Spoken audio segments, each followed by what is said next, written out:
So ఇది వచ్చేసి లోక్సభ గురించి అండి. లోక్సభలో ఎస్సీ ఎస్టీల రిజర్వేషన్కి సంబంధించి మనకు ప్రస్తుతం ఉన్న లోక్సభ అనేది 18వ లోక్సభ 2024 ఎన్నికలు జరిగిన తర్వాత ఏర్పాటైంది. అయితే ప్రస్తుతం మన లోక్సభలో మొత్తం ఎన్ని స్థానాలు ఉన్నాయంటే 543 స్థానాలు ఉన్నాయి.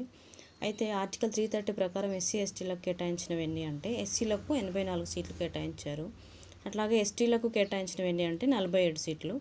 అయితే అత్యధికంగా లోక్సభ స్థానాలు గల రాష్ట్రం ఏంటి అంటే ఉత్తరప్రదేశ్ అండి. అందులో ఉత్తరప్రదేశ్కి 80 స్థానాలు ఉన్నాయన్నమాట, 80 సీట్లు.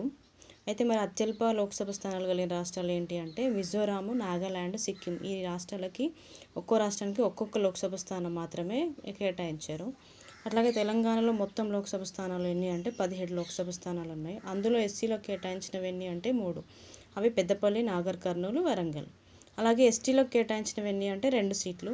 అవి ఆదిలాబాదు, మహబూబాద్. సో ఇది మొత్తం కూడా మనకు లోక్సభలో ఎస్సీ ఎస్టీల రిజర్వేషన్ గురించి అండి. Thank you.